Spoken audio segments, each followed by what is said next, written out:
Welcome back, everybody, and a happy, well, when is this going to be out? So today is Friday. We're taping this, so this is going to be out Sunday. So happy Sunday to everybody who's watching. I have a distinct pleasure of welcoming somebody to the program whose work I am not as familiar with. So it'll be a great discovery for me and for you. Please welcome a very talented actor, somebody who is seen on Ozark as a regular character. Are you regular or recurring, Kevin? Guest star recurring, yeah. Recurring, yeah. Mhm. So somebody who's on all three seasons, and we're going to find out more about him, Kevin L. Johnson. Thanks for having me, Alan. It's my pleasure, and thanks to Pop Alternative for making the connection. Appreciate that, Pete. Good man. So what I wanted to kind of do is before we get into the Ozark, which I have not watched Ozark. I'm certainly familiar with it. A lot of my friends watch the show, so they're going to be happy to see you.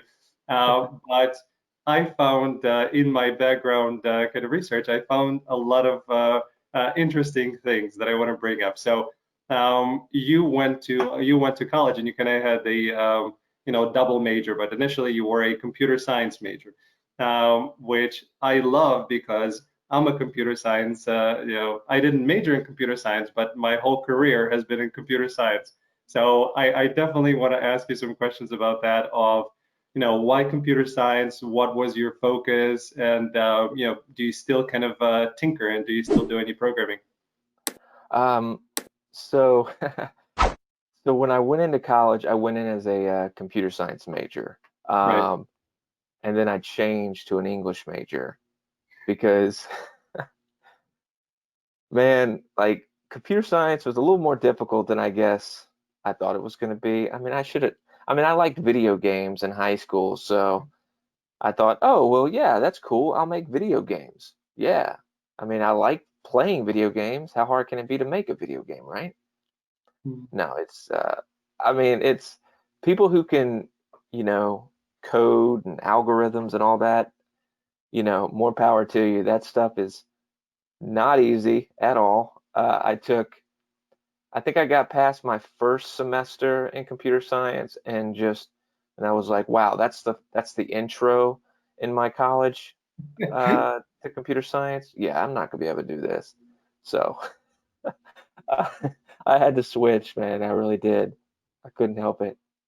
I get you. So yeah, I remember my first foray into computing because I started out with your kind of minor in advertising. So that was my major. And like halfway through schooling, I'm in Chicago, so I went to DePaul. And halfway through schooling, I was working as a um, I was working as a recruiter for a friend of mine who ran an IT consulting firm and a staffing firm. So I was placing all these people in IT positions.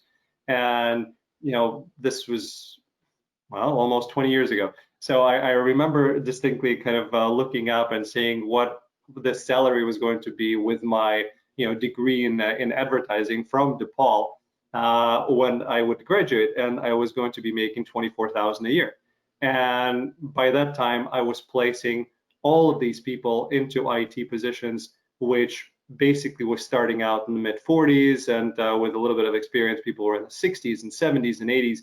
And I was kind of torn because I never wanted to go into IT. It was not my thing, but that's where the money was. And then the Mhm. friend, who's a friend, family friend, I walked in on his conversation with my parents, and my parents were asking him, what should Alan be doing? And he basically said, and I'm pretty sure I'm either quoting or I'm really close. He said, if Alan had any brains, in 6 months he'd be making 60,000 a year. I said, you know what? Fuck you. So I changed my major. I went to DeVry and I switched to computing. And then in the first class, we're doing mainframe programming and COBOL and CIS. I don't remember anymore. And I'm thinking, what the hell did I get myself into? I do remember, like in high school when I took computer science, I mean, Visual Basics. I remember Visual Basics, Yep. and and then in college, it was C++. I'm almost Yeah. positive. Yep. So I don't think we got to COBOL, Had COBOL been around? Like I graduated in 2007. Wait, yeah, 2007. So I was Mhm. in college in like the early 2000s. So I don't know if COBOL is COBOL new. Okay, so No, no, it's not. it's the mainframe systems, the big systems. That was the COBOL. Oh, And remember year 2000 when everybody thought that our world is going to end and all the computer systems are going to shut down hmm, because it was 2-digit years instead of the 4-digit years. So yeah, COBOL was the whole kind of mainframe and all of the languages that came along with it. They were using that in order to go and change the systems. So at DeVry, it was really kind of big focus on COBOL and all of the other languages. So I didn't even get to Visual Basic and C++. Visual Basic I took outside of it. So I dove into IT. I regretted it pretty much immediately, and then I continued working, and then I took some courses in Visual Basic and hmm, Oracle. Got a job as a SQL Server developer, and that's how my career kind of started. And then I went back to DePaul and finished with a BA degree from School of New Learning. So, and then I've been trying to get out of IT ever since, but like Al Pacino says, it just keep bringing me back in because it pays, and it's one of those things where I would start a business and then the business would fail. September 11th helped me get out of my first business, and then you have debt. You have to repay the debt. How are you going to repay the debt? Well, I have to go back into IT and I have to do it. So like over and over and over, and I mean, God bless IT. It allowed me to have a career and make a good sum of money after losing it. But it was never something that I wanted to do, and I hmm, still can get out of it. So I found your foray into it humorous, and then minor in advertising, which was my major. So I thought that was pretty cool. nice. Yeah, advertising was my minor when I got into English, and I Mm-hmm. thought that was that would be a creative Mm-hmm. kind of job. And then I just got into acting through like just to try something different. Yeah, Mm-hmm. and here I am. I know, and that's the cool part. I'm glad that you gave it a chance, right? You saw that play, and then you said, "Okay, that's cool. I want to try that," and you get into it. And then the other part that kind of blew me away as somebody who loves singing and is not good at it, you're like, "Well, I don't know if I can sing. Let's try it." Oh yeah, I'm pretty good. I'm like, man, that's not fair. I've been wanting and trying to sing all my life, and I have actually a pretty wide range, but it's like Swiss cheese. There are a lot of holes through it. So I wanted to do musicals, but I couldn't because of those holes. So like my acting thing was as a kid, I was acting and I knew that I was going to be an actor, and this is my passion and the goal of my life. Then we immigrated. My parents said, "You're not going to be an actor." One of the guys that you admire, Dustin Hoffman, was one of the guys I grew up admiring. And my parents actually referenced him. They said, "Well, you have Dustin Hoffman's nose, but not his talent." I said, "Thank you." So I kept on trying, all my whole life to get out of IT and get back into acting. And then last, 4 years now, I finally gave myself an opportunity to pursue it, and that's where my acting career kind of launched. But I'm still doing IT because it still pays the bills, and acting does not, as until you get onto some shows. Otherwise, it's a lot of short films and quick roles, and Mhm. good, but it doesn't provide for a stable living. Right. Yeah, you gotta have a side hustle as I call it. Everybody calls it a side hustle, but Mhm. I use that term a lot. So I mean, whether it was waiting tables or Ubering recently is what I was doing until the pandemic hit. And luckily, I haven't had to Uber since I got, you know, I was working on a project Mhm. before everything shut down, and unfortunately, I can't talk about it still. But that paycheck has definitely helped. And then I didn't burn through all the money that I made in season 3, which was good. So That's yeah, nice. so it's been yeah, so it's during this pandemic I haven't had to really worry about money, which has been a blessing because I know a lot of people aren't in that situation. Absolutely. No, and that's good, but it also kind of, you know, just based on what you said, it seemed like you were still doing, Ubering and side hustling while you were on Ozark in season 1, and maybe Hmm. even season 2. So that's the reality check that I really want people to understand, that you're on a hit show, you're on Netflix. I mean, you're not a regular, but you're a recurring guest star. Not So yet. it's a Fingers crossed, you never know. Uh, and you still have to do other things as an actor to support yourself. So thank you for sharing that. Absolutely. Yeah. Let's get to Ozark, because you get a chance to work with, again, while I'm not familiar with it in terms of the plot and storylines, aside from the main ones, I know the actors that are in it, and Hmm. you get to work with one of my favorite actresses of all time, Laura Linney. And looking at your demo reel, looking at, I think you've done a lot of work with her on season 1, specifically. What Hmm. was that like? Because I know that you grew up, admiring Laura's work. What was the first time when you had to be in a scene together? Were there any butterflies that were that were going in Kevin's stomach? Oh yeah. Well, I got some of the butterflies out when we did the table read in season 1. So that's where I got to meet Jason and Laura and Julia. Um, and then our first scene, Laura and I did, was my first scene in the show, where she shows up at my real estate office, and there's a little. She thinks something is going on because she starts hearing like these moaning noises, and then she just sees me rock. My head comes back, and obviously she thinks I'm getting something Yep, from somebody, and yep. and you find out that it's my dog licking my toes. I put peanut butter on my toes, so it keeps me awake. And that was Sam's intro into the show. Great. But yeah, she's total sweetheart, Mm. just a kick-ass actress.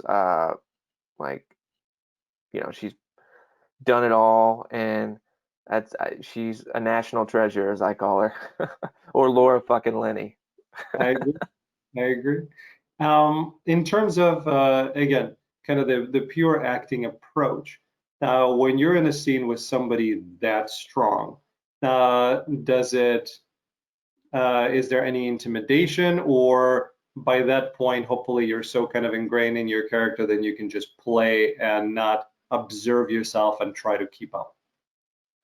Um, I think I'm sure, there's some intimidation that kind of like hides within inside you. I mean, it's Laura Linney or it's Jason Bateman, that you're acting opposite. But also the better they are, the better, the more I bring it. So like it's like a sport, it's game time, that camera starts rolling, Yep. and you gotta be on your A game, because you also don't want to slow down production.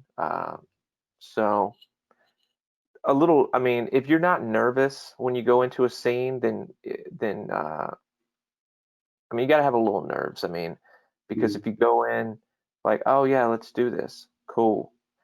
It's just, I don't know. It's not the same. I think you gotta have a little nerves is good. Yeah. And Keep showing your toes.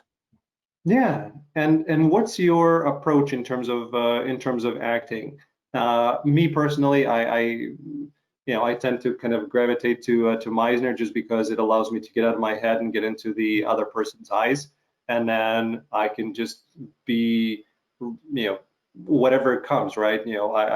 I read their body language, I see, how they're reacting, where we're positioned, and then I can just, play off of that. So it makes it easier for me. What's your approach?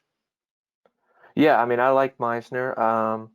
I've I've taken classes with the same guy ever since I became a professional actor, and he's Yes. very much about like personal objectives. Lon Bumgarner is his name. Awesome, awesome guy. Took when I lived in Charlotte, I took classes with him, and Mhm. now he does classes here in Atlanta as well.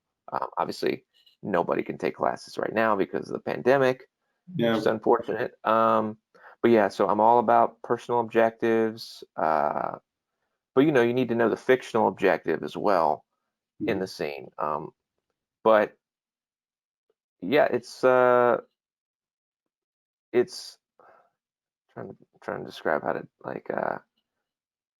like I try to do as little as possible. Yeah. Um, like less is more kind of Mhm. deal. And acting opposite Laura and Jason and Julia, it's easy to come up with personal objectives because it's just, I mean, Sam is kind of naive in the show, um, and it's kind of easy to just use those personal objectives because they kind of mix with the fictional when it comes to Sam, because Sam is a lot like me, you know, to a certain degree, I guess, without giving anything away. He's a nice guy. He's a little naive. Kevin can Mhm. be that, you know, but you got to be aware of your faults. So. Yeah. And again, probably more on the introverted side, Yeah. which is more like you as well. So Hmm. yeah, that makes sense. Watching your reel, I saw, there's an energy. There was no kind of flightiness about your work. It was very grounded. It was Thank you. uh, the best way I could describe it. It was deep. You were really kind of just there, and you were you, and that presence was emanating. So I like that quite a bit. So I was trying to immediately kind of go as like, okay, so what's his approach? How does he get into that space? And that's where Yeah, some of the questions are, coming from.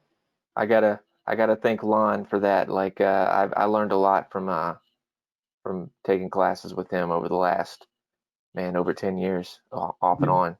So yeah, it's definitely helped. It Mhm. like doing scenes in his class. If you can do even half of what he gets you to in Mhm. class and bring that to set, you're already like where you need to be, kind of. Nice. Yeah. And what were some of the, I guess, the key things that you can share based on, what Lon is teaching you that, other actors can try to replicate? Well, I mean, he's very big, Meisner, Stanislavski, uh, Hmm. Eric Morris is a good one. He really gravitates towards him. A lot of his techniques come from him. Um, but like he kind of combines those into his own like Hmm. thing. He's big into um, strategies, obstacles, objectives. So obstacle is a big thing. I guess so. An example where I used his, I mean, I use the technique all the time, but like the scene that you see on my reel, which is one of my favorite scenes still in the show, where I confront Jason or Wendy and Marty Yep. and want my money back. Um, that was I had just recently gone through a breakup, Hmm. so I used that, as my obstacle, um, because it was. I mean, it's not always great to use something fresh, but I needed something that I could latch onto quick. So I was like, all right, I'm just gonna ride the dragon, and I'm gonna go. I'm gonna go with what I can use right now in the moment. So yeah. Yeah. So referencing your own experiences and using them in a substitution way to kind of get to that emotional state. Yeah. Mm-hmm. Yes. And do you find that, talking about that scene, which was really cool, and you threw in one of your interviews, you were saying that the please at the end was not scripted. That was yours. I think that was, we talk buttons, but that was a great button. I love that one. Yeah. I thought it just kind of came out. So it's Yeah. because I was talking to Jason and Laura, and Hmm. I just said I just dropped the F bomb on them, and Yeah. Kevin's like, please, you know, had to put it on the end, and it worked. It really did. But using going back for a second and using the your own personal experience and to get on that dragon, do you find that it you're able to write it take after take after take, or does it kind of wane? Uh, I think it stuck around uh, Hmm. during that scene. Yeah. Um, like it's you just kind of go to a place, you know, before they say, action. You just try to get there and see what happens. I still have a problem, like crying Hmm. on cue and things like that. But I was talking to Laura while we were driving to set that day because it says in the Hmm. script, like he starts tearing up, and I said, I told Laura, I was like, I don't know, it's a thing that I still really am not good at. Crying on cue, and she goes, Kevin, just because it says it doesn't mean you. I mean, like, it's if it happens, it happens. It doesn't as long as long as you're feeling something, and Hmm. it's and it's there, then crying is like it's like a byproduct. Like it may happen.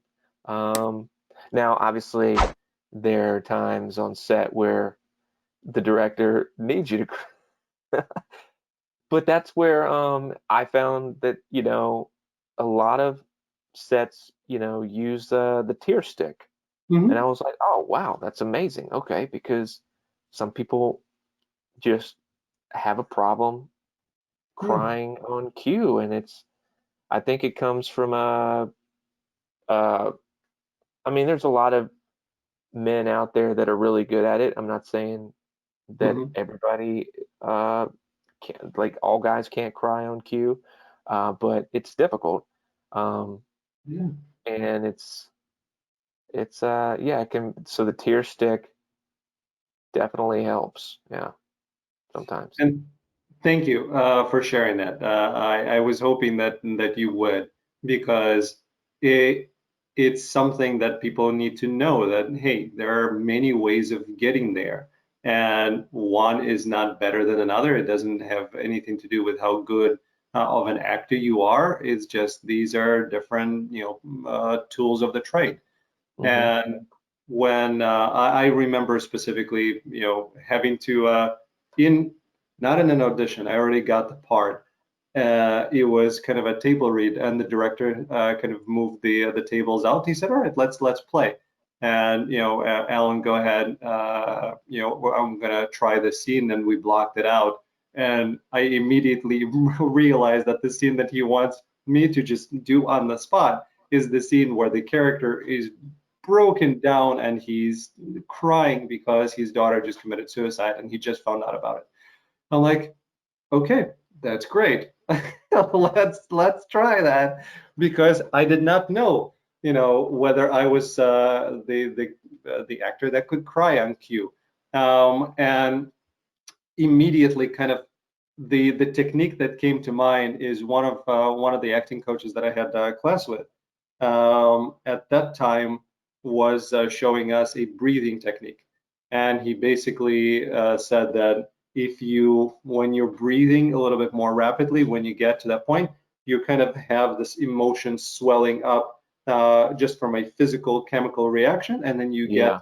get because I found that if I snap in, go into the substitution method, if I snap in to a particular painful thing that happened to me, or substitute, I have a daughter, God forbid, something happens to her. So it's Yeah. easy to get there, but it comes and goes. So different takes, some takes were really strong, some takes were not. And it was not a constant thing that I could just step into, because at some point you just process those emotions, you let them go, and it doesn't Right. that same hole. So the breathing technique worked for me at that moment where I was thrown on the spot of having Yeah, to do that's it. yeah, the breathing I I I think I encountered that just by like just trying something different. I had never heard it, and what I was working on before everything shut down involved, some breaking down stuff. I still couldn't cry on cue, still, but the heavy breathing definitely helped me get there. At least, maybe the tears weren't coming, but the emotion was still inside because, like you said, it just, you know, Yeah. it's almost like I remember in acting class, I did a scene from The Departed, uh, Mm. where Leonardo DiCaprio is he's talking to his therapist, who he eventually has a relationship with, and he Yep. needs pills. Um, so before we did the scene, Lon was like, "All right, Kevin, I want you to go outside and I want you to sprint. Go sprint down the street and then sprint back and then come in and do the scene." Okay. Because if you're if you're just exhausted and you Hmm. can't breathe, I mean, well, you can breathe, but like you're like you can't put up the barriers, which is because that's how you wall yourself off is Hmm. to emotion. Like, but if you're like, panting and trying to catch your breath from just sprinting, you Yeah. can't you don't have the energy to put up that barrier. Yeah. So the emotion's going to come. Um, so that was a great thing that I learned. So sometimes, like, I would jog in place for the thing that I was doing before everything shut down for a scene, because I had to be you know a certain it was a heightened moment in the scene. So I'm just like jogging in place before they roll camera, and say action. So that definitely helped. But I think it all stemmed. I mean, what makes it hard for a lot of guys, I think, is when we grow up, we're told, you know, got, boys don't cry, boys are Mhm. tough, boys are this, boys are that. So we put those walls up, and they build over time, and eventually it's just like a huge barrier that you just kind of bust through, you know, as when you get in the acting world, because like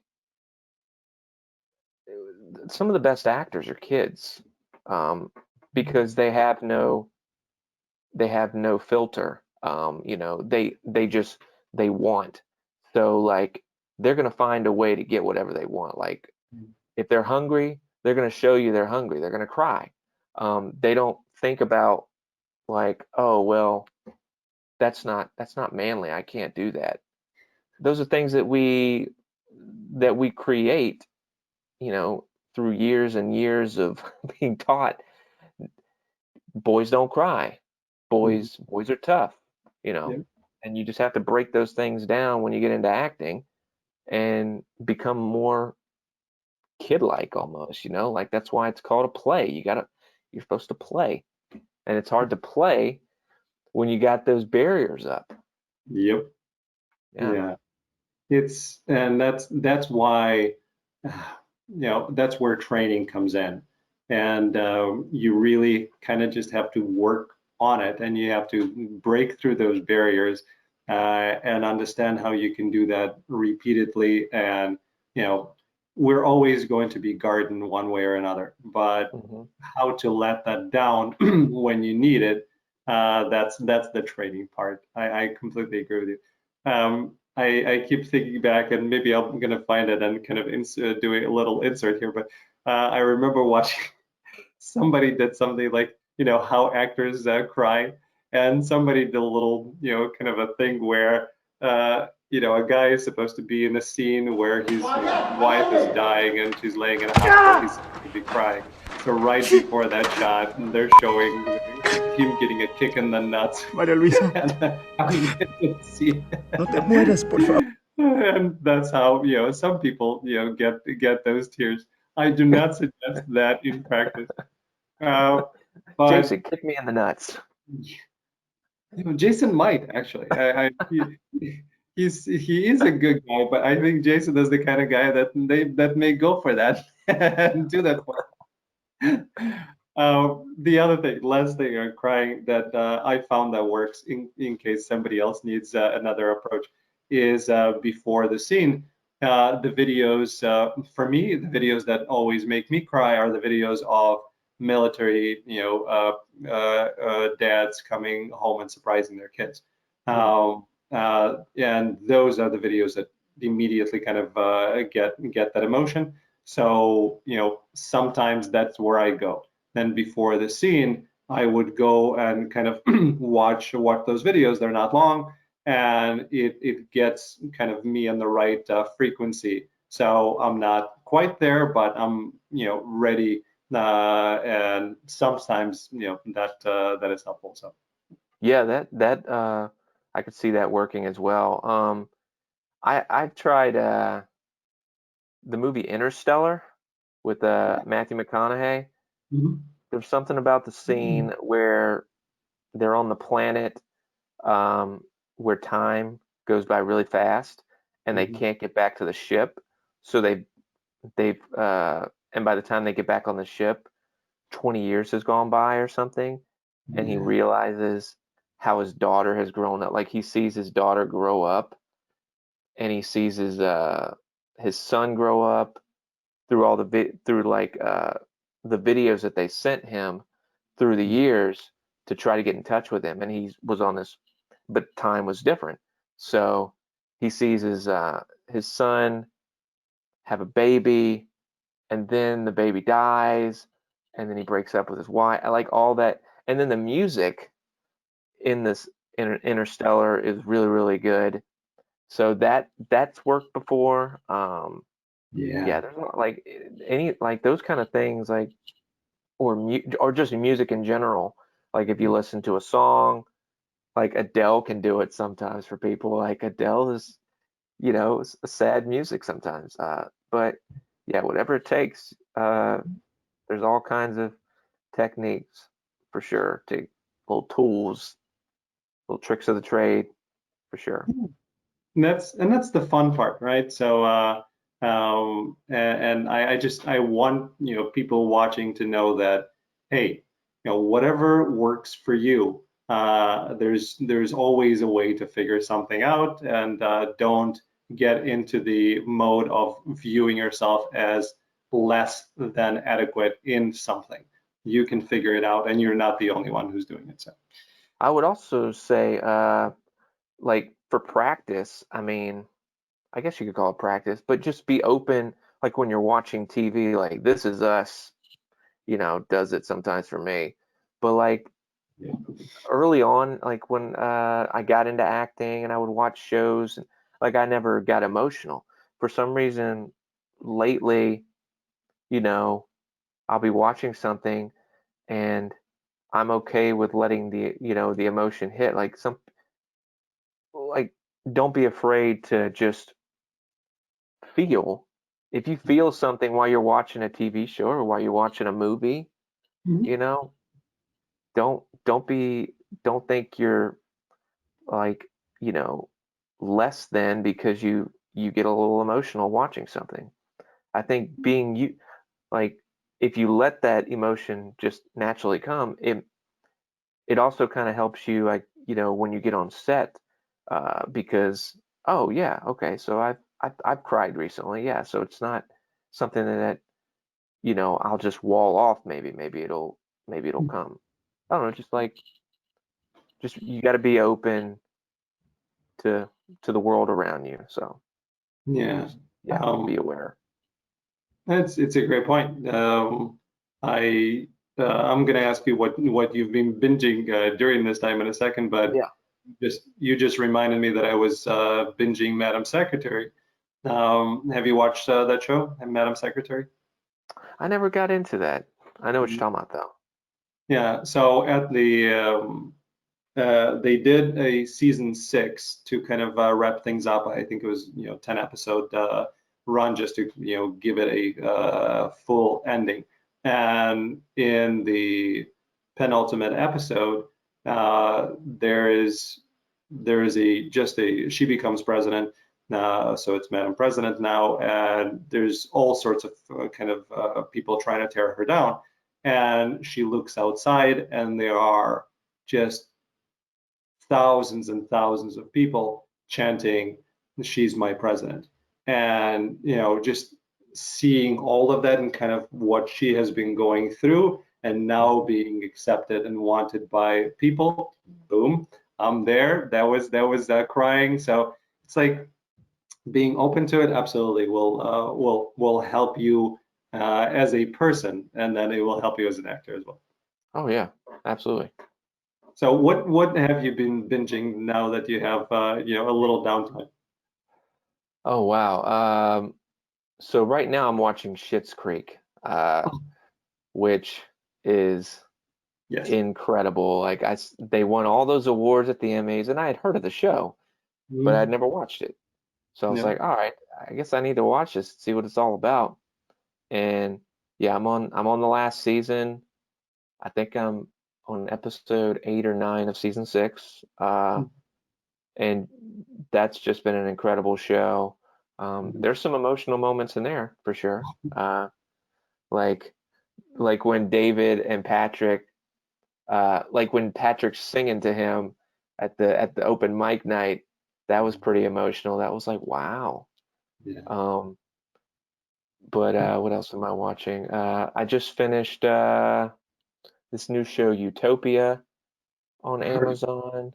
Yeah. Um, let's see, Ratchet, saw that on Netflix with Sarah Paulson, about like almost like a prequel to One Flew Over the Cuckoo's Nest. Yeah. Okay, I know that one. I Yeah, haven't watched it, but yeah. yeah, that Okay. was that was good. It's got like it's oh, what's his name? Ryan Murphy, I think. Is he the one that does American Horror Story? All those shows? Sounds right. Yeah, Wasn't Ryan Murphy the guy that did Glee and that did a bunch of the other ones? Does he? maybe. Okay. Um, Could be the but same guy. We'll look it up. Yeah. yeah, so that was really good. Definitely had an American Horror Story kind of feel, Mhm. Hitchcock kind of feel. Um, what else? Oh man, stuff comes out like every week. I know. Just started watching the second volume of Unsolved Mysteries. So yeah. That's nice. So that's kind of your genre. You like this, mystery. I mean, putting Schitt's Creek aside for a second, but you seem to be Oh, gravitating towards it. oh, I'm watching Hellstrom right now Yeah, on Hulu. Yeah, that's good. It's a new Marvel show. Uh, yeah. nice, very Mhm. cool. Check out The Boys if you Oh, have. duh, The Boys. Yeah. See, that's how there's so many shows that I Right. can't think of all the shows. The Boys was incredible. All caught up, finished season 2. Um, Ted Lasso. Have you seen Ted Lasso on Apple with Jason No, Sudeikis? I so I have the subscription, but I haven't turned it on yet. So there are so many shows like the morning show I know I'm gonna watch. Yeah. It's There's good. there's a bunch of stuff that I know I need to be watching.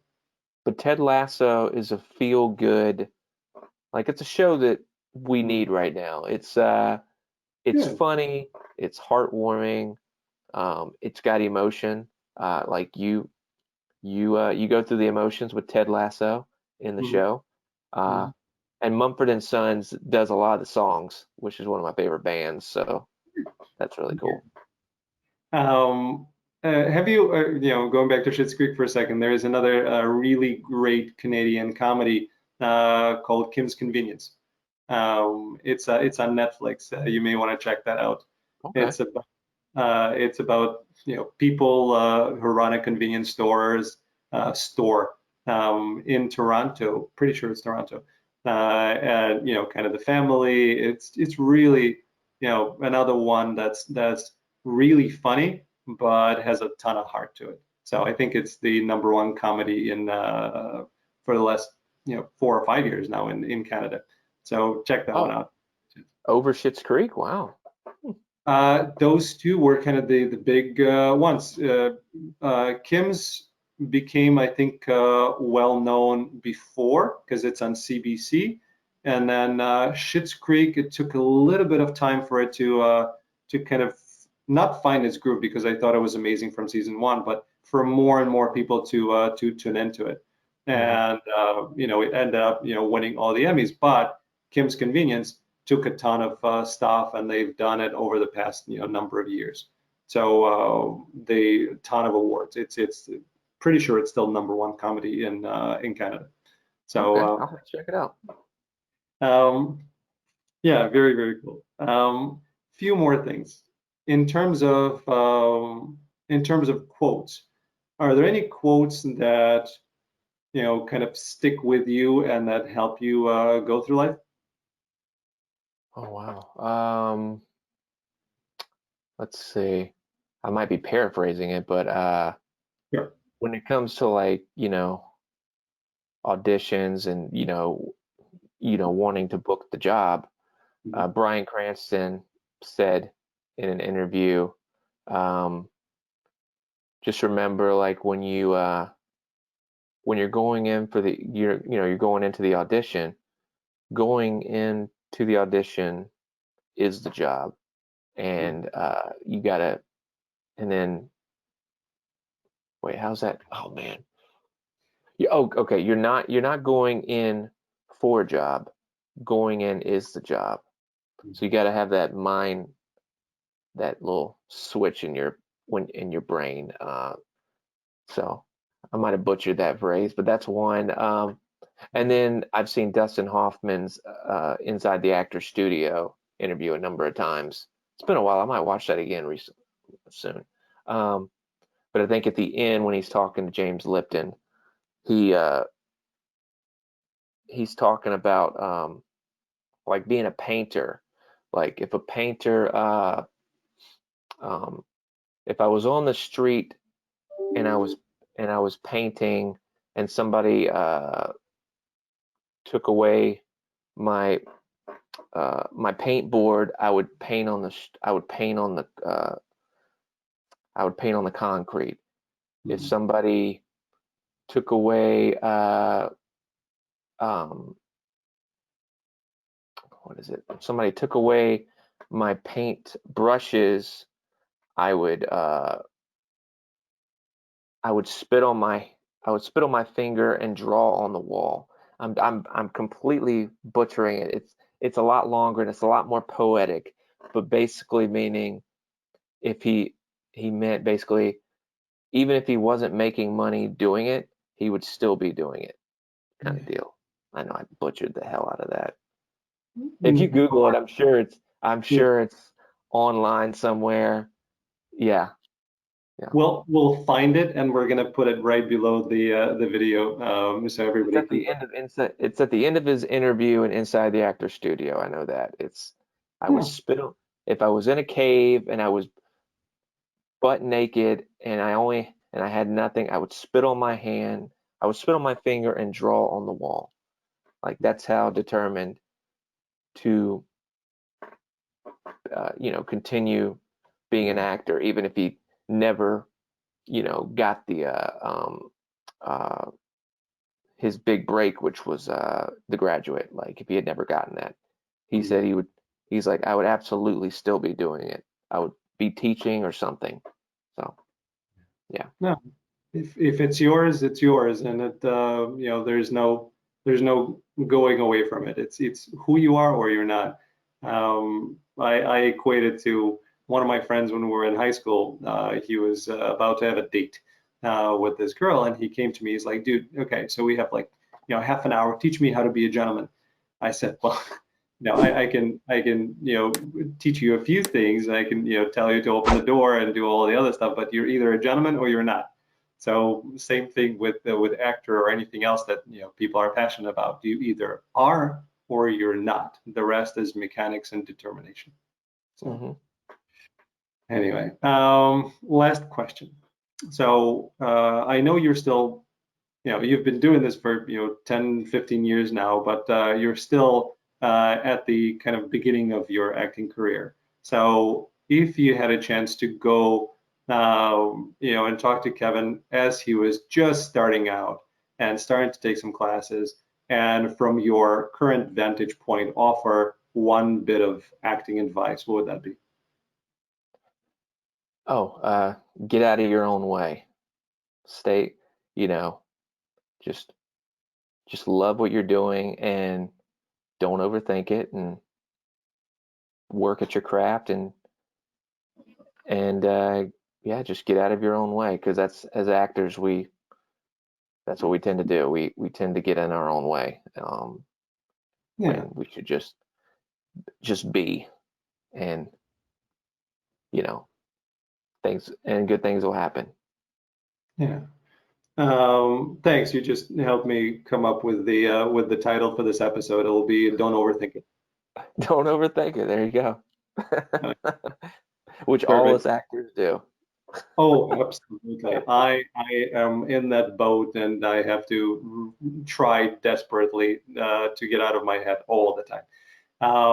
Thank you, Kevin. It was a joy. I really am happy that you came on, and I'm really happy that you shared some of the inside things that are happening that people don't often hear about. So very kind of you. Thank you, Alan. Appreciate it. Yeah. And thanks to everybody for tuning in into another episode of The Love of Acting. We know you love it as much as we do. We know you're geeks like we are, so we really appreciate you watching along with us. Thank you.